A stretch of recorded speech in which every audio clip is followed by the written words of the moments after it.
mission est sur le point d'être détruite. Ce sera la 6e fois que nous l'anéantirons, et personne ne peut nous en empêcher. Lorsque Matrix Reloaded est sorti en 2003, la plupart des spectateurs allèrent voir le film pour l'action et les effets spéciaux, qui étaient alors novateurs, tandis que des scènes comme la conversation entre Neo et l'architecte étaient perçues par beaucoup comme longues et ennuyeuses. Mais les années ont passé et tout s'est inversé. Aujourd'hui, les effets spéciaux n'impressionnent plus personne, mais ces mêmes spectateurs revoient de plus en plus Matrix justement pour ces dialogues. En effet, il s'est avéré qu'ils contiennent bien plus de sens qu'on ne le pensait lors du premier visionnage. Leur signification fait encore débat aujourd'hui. Dans ce sens, le dialogue entre Neo et l'architecte est peut-être le moment le plus important de toute la trilogie. Bonjour Neo, je suis l'architecte principal. C'est ici que la vérité se révèle à Neo pour la première fois. Il s'agit d'une sorte d'illumination et d'une confrontation brutale avec la réalité. Tu ne peux pas contrôler. Tu ne peux pas contrôler. Tu ne peux pas contrôler. Mais le plus intéressant, c'est que même après des années, le sens de ce dialogue reste encore partiellement obscur. Tu comprendras beaucoup de réponses, mais beaucoup d'autres non. L'architecte s'exprime dans un langage complexe et surchargé, et beaucoup de ses formulations peuvent être interprétées de différentes manières. Par exemple, d'après les paroles de l'architecte, il en ressort que Sion a déjà été détruite plusieurs fois. Mais en même temps, non seulement les machines tolèrent son existence, mais elles contribuent elles-mêmes à la création d'une nouvelle Sion après sa destruction. Tu devras choisir 23 habitants de la Matrice, 16 femmes et 7 hommes qui s'occuperont de la reconstruction de Sion. La question est, pourquoi ? Pourquoi le système a-t-il besoin d'une ville de rebelles ? Et pourquoi ce nombre étrange ? 16 femmes et 7 hommes. Y a-t-il une explication à cela ? Et peut-on vraiment croire les paroles de l'architecte ? Après tout, il affirme d'abord que tous les habitants de la Matrice n'ont qu'une illusion de choix. Même si le choix n'existait que dans leur subconscient. Mais littéralement, quelques minutes plus tard, il propose lui-même à Neo de faire un choix entre deux portes. La porte de droite mène à la source et au salut de Sion. Celle de gauche mène à la Matrice, à ta bien-aimée et à la perte de votre espèce. Alors une question logique se pose, ce choix n'est-il pas une autre illusion ? Le choix est une illusion, la frontière entre ceux qui ont le pouvoir et ceux qui ne l'ont pas. Ce n'est qu'une partie des questions soulevées en revoyant le dialogue entre l'architecte et Neo. Alors essayons de comprendre tout cela. Qui est l'architecte ? Quel rôle joue-t-il dans le système de la Matrice ? Est-il vraiment le dieu de la Matrice ? Et qui a vraiment gagné dans cette partie, Neo ou l'architecte ?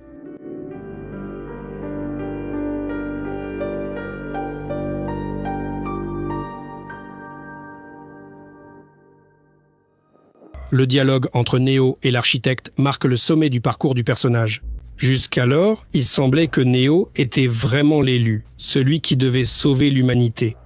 Mais lorsqu'il rencontre enfin l'architecte, il s'avère que Neo, peut-être sans même s'en rendre compte, fait lui aussi simplement partie du système. Avant lui, il y avait déjà eu 5 autres élus comme lui. Chacun d'eux, à un moment donné, se retrouvait dans cette pièce devant l'architecte et faisait face au même choix. Quelle porte franchir ? Et tous avant Neo choisissèrent la porte de droite car ils croyaient que c'était ainsi qu'ils sauveraient l'humanité. La question de savoir qui a gagné cette partie, Neo ou l'architecte, n'est pas aussi évidente qu'elle peut le paraître à première vue. D'un côté, Neo a sauvé Sion. Cette fois, la ville n'a pas été détruite, les machines ont été arrêtées et Neo lui-même a conclu un accord avec le dieu des machines. Dans ce sens, il semble que ce soit lui qui sorte vainqueur de cette histoire. Mais si l'on se rappelle les paroles de l'architecte, le tableau devient beaucoup moins évident. Dès le début, il parle de l'illusion du choix, puis il propose à Neo de choisir entre 2 portes. Il explique que la mission de l'élu est d'apporter le code à la source. La mission de l'élu est de retourner à la source, d'intégrer temporairement son propre code dans le système et de lancer le programme de démarrage. Et à la toute fin de la trilogie, Neo se retrouve effectivement à la source et fait exactement ce que le système exigeait. L'architecte avertit Neo du destin de Trinity. Elle va mourir et tu ne pourras rien faire pour l'en empêcher. Et même si, pendant un court instant, il semble que Neo trompe le système et la sauve, Trinity finit quand même par mourir. Exactement comme l'architecte l'avait dit. Trinity. Ne meurs pas. Si tout s'est passé exactement comme l'architecte l'avait prédit, alors qui a vraiment gagné cette partie ? Et pour commencer, voyons qui est vraiment l'architecte.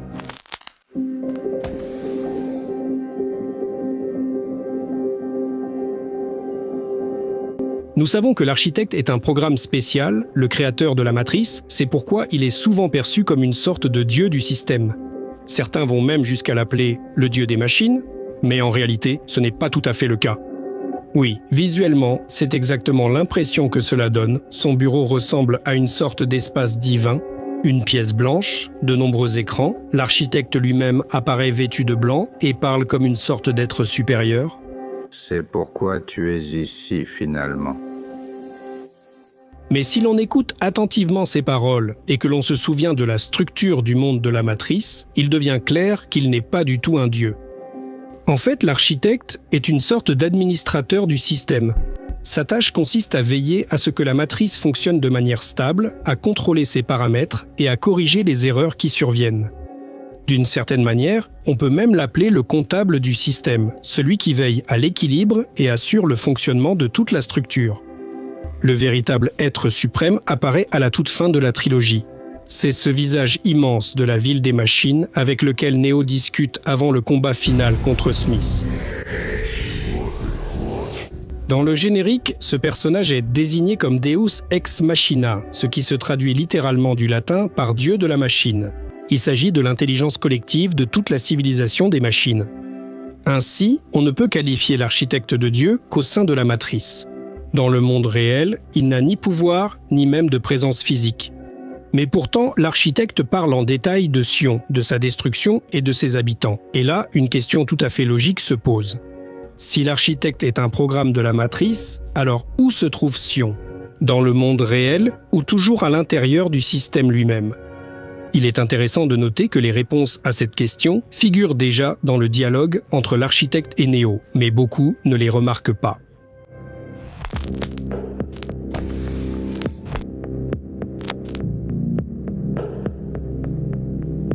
L'idée que Sion n'est pas réelle et ne serait qu'un autre niveau de la matrice est l'une des plus anciennes et populaires théories de fans, apparues juste après la sortie du film.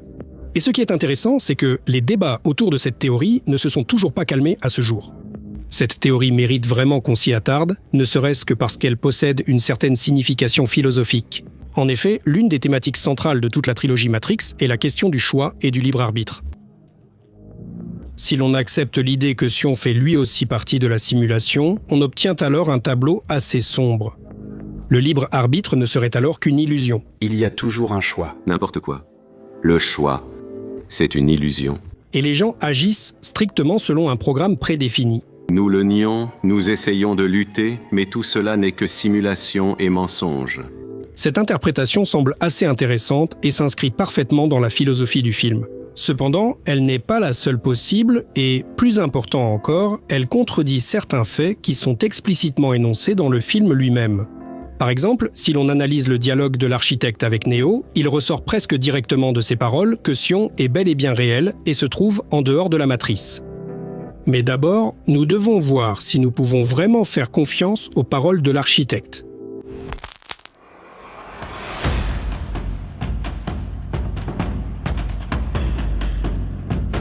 Je ne vais pas tourner autour du pot et je vais vous dire tout de suite que, personnellement, je pense qu'on peut croire les paroles de l'architecte. Et voici pourquoi.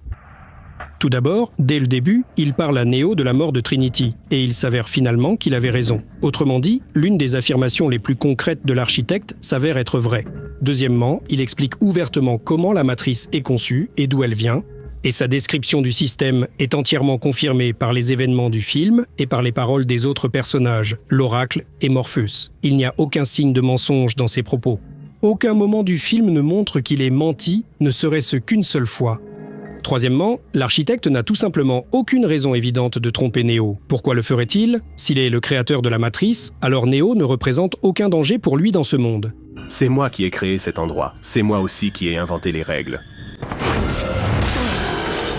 De plus, à la toute fin de la trilogie, il y a un moment bref mais révélateur.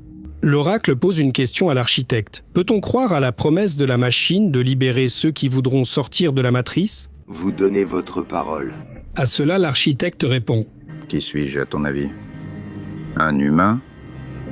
Et cette phrase montre clairement que l'architecte est un programme. Il n'a aucune raison humaine de mentir ou de vouloir tromper qui que ce soit. Sa tâche est de gérer le système et d'en maintenir la stabilité. C'est pourquoi, au moins sur les points essentiels, on peut tout à fait croire à ses paroles.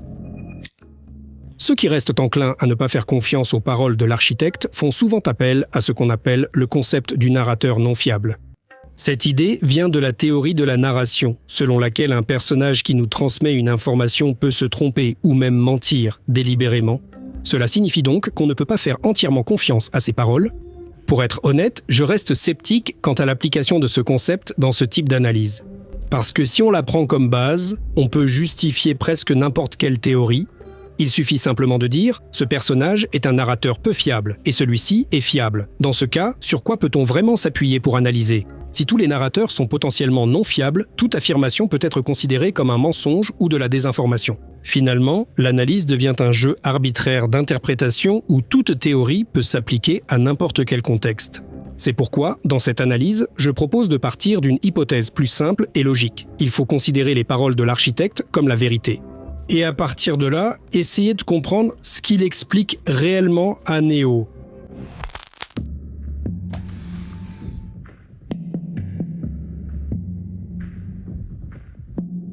Alors, pourquoi les paroles de l'architecte impliquent-elles que Sion est réel ? Pour répondre à cette question, il faut d'abord comprendre ce qu'est réellement Sion. Comme le dit lui-même l'architecte, la première version de la matrice qu'il a créée était une véritable œuvre d'art. La perfection. Mais à cause de l'imperfection de la nature humaine, elle a finalement échoué. Son triomphe n'est comparable qu'à son effondrement monumental. On peut supposer que ce monde était trop parfait. La psyché humaine ne pouvait tout simplement pas accepter une telle réalité, car l'homme s'est formé à l'origine dans des conditions de lutte et de survie. L'architecte a pris en compte cette particularité humaine et créé une nouvelle version de la matrice. J'ai étudié votre histoire et j'y ai apporté des modifications. Cependant, elle s'est également révélée instable. Comme il l'explique lui-même, le problème résidait dans le choix. Le problème, c'est le choix. Pour que les gens puissent accepter la matrice comme une réalité, il fallait leur donner la possibilité de choisir. Une fois le choix, ou son illusion, intégrée dans la matrice, le système a finalement commencé à fonctionner de façon plutôt stable. Cependant, un nouveau problème est apparu. Un certain nombre de personnes continuaient, malgré tout, à rejeter le programme. Les sceptiques du programme risquaient, s'ils étaient livrés à eux-mêmes, de se diriger vers une catastrophe. Comme le fait remarquer Néo, il s'agit précisément de Sion. Tu es en train de parler de Sion. Et c'est ici qu'apparaît le premier indice sur la réalité de Sion. La formulation de l'architecte est la suivante. Ceux qui ont refusé le programme. Et il est logique de supposer que si une personne a rejeté le programme, elle doit exister en dehors de celui-ci. Sinon, le refus n'aurait aucun sens. Ce serait comme sortir d'une pièce pour entrer dans une autre, à l'intérieur du même bâtiment. Rejeter le programme, par essence, signifie en sortir. Et cela indique indirectement que Sion existe en dehors de la matrice elle-même. Deuxièmement, l'architecte décrit la destruction de Sion comme l'anéantissement physique de tous ses habitants, l'extermination de la ville. L'humanité sera exterminée. Pour un lieu virtuel, il utiliserait probablement le langage de redémarrage, de suppression ou de réécriture du code. Mais il en parle précisément comme d'une vraie ville que les machines détruisent encore et encore. Nous sommes prêts à accepter certains sacrifices. En fait, d'après les paroles de l'architecte, les personnes qui n'acceptaient pas la matrice et ne croyaient pas en sa réalité menaçaient la stabilité de tout le système. C'est également ici que se trouve la réponse à une autre question. Pourquoi les machines laissent-elles Sion renaître après chaque destruction ? Pour éviter que cette erreur ne détruise le système, elle est isolée. En fait, un conteneur séparé est créé pour ces personnes. Ce conteneur, c'est Sion. Pour que le système reste stable, il faut en retirer les éléments qui perturbent cette stabilité. En d'autres termes, il faut sortir ces personnes de la matrice. D'une certaine manière, Néo remplissait précisément cette fonction, sans même s'en rendre compte. Vous ne faites qu'exécuter la volonté de quelqu'un d'autre. Il rassemblait des personnes qui refusaient la matrice, les faisait sortir du système, où ensuite toute cette résistance était détruite par les machines.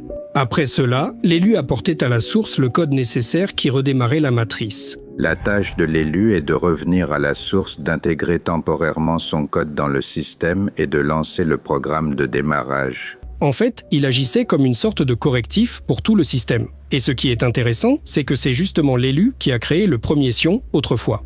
Morpheus le dit explicitement. Lorsque la matrice a été créée, un homme est né avec une capacité rare de tout changer autour de lui. C'est lui qui a sauvé les premiers d'entre nous. Et cela correspond aux paroles de l'architecte. Tu devras choisir 23 habitants de la matrice, 16 femmes et 7 hommes qui s'occuperont de la reconstruction de Sion. C'est lui qui a sauvé les premiers d'entre nous. Ce qui confirme une fois de plus, de façon indirecte, que l'architecte ne ment pas et que Sion se trouve en dehors de la matrice et fait partie d'un système de contrôle plus vaste. D'ailleurs, la formulation étrange de l'architecte mérite une attention particulière. 16 femmes et 7 hommes. Au début, cela ressemble à un chiffre aléatoire, sorti de nulle part. Mais si l'on se rappelle que c'est précisément l'élu qui devient en fait le fondateur du nouveau Sion, cette proportion commence à paraître beaucoup plus significative. L'architecte parle de 23 personnes, 16 femmes et 7 hommes. Mais si l'on compte l'élu lui-même, cela fait déjà 24, 16 femmes et 8 hommes. Exactement 2 femmes pour un homme. Pour un petit groupe qui doit refonder une ville et relancer la croissance de la population, un tel ratio semble tout à fait raisonnable. On peut bien sûr objecter qu'à un moment ou à un autre, dans un groupe aussi restreint, tout le monde finira par être apparenté, ce qui entraînera un risque de consanguinité.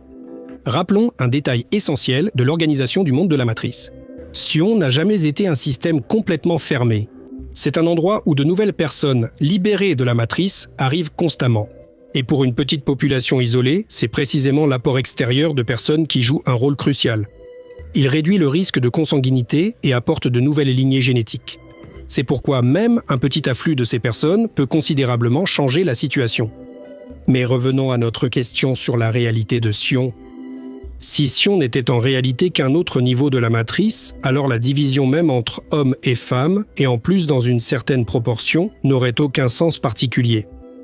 Dans une simulation numérique, le respect d'un rapport biologique n'est pas requis. Un tel calcul ne commence à paraître logique que dans un seul cas, s'il s'agit de vraies personnes qui devront se reproduire physiquement et reconstruire la société humaine. Bien sûr, on ne peut pas exclure que Sion fasse partie de la simulation. Vous pouvez laisser votre avis en commentaire, mais alors, de nombreuses paroles de l'architecte et d'autres personnages semblent juste être une farce.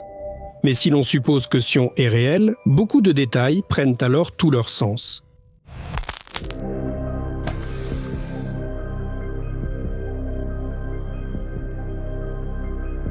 Alors, qui a finalement gagné dans l'affrontement entre l'architecte et Néo ? D'un côté, tout semble indiquer que c'est l'architecte qui a remporté la victoire. Il dit clairement à Néo que la mission de l'élu est d'apporter le code à la source et que Trinity est condamnée à mourir. Et si l'on regarde la fin de la trilogie, c'est exactement ce qui se passe. Néo choisit une autre porte, essayant d'enfreindre les règles du système. Mais au final, il remplit quand même la fonction de l'élu que l'architecte avait prévue dès le départ. Autrement dit, le choix était en quelque sorte une illusion. Dans le même temps, Smith est détruit. La matrice elle-même n'est pas détruite. Et apparemment, elle a été redémarrée et est entrée dans sa nouvelle version. Dans cette interprétation, c'est précisément l'architecte qui apparaît comme le vainqueur, car le système a de nouveau été stabilisé. Mais il existe une autre interprétation. Avant l'apparition de Néo, le système fonctionnait selon un cycle bien défini. Un élu apparaît, suit son chemin prédéterminé, rencontre l'architecte, fait un choix, transmet le code à la source et relance la matrice. Sion elle-même est détruite, l'élu choisit les personnes qui doivent refonder Sion, et tout recommence. Ce cycle s'est déjà répété 5 fois.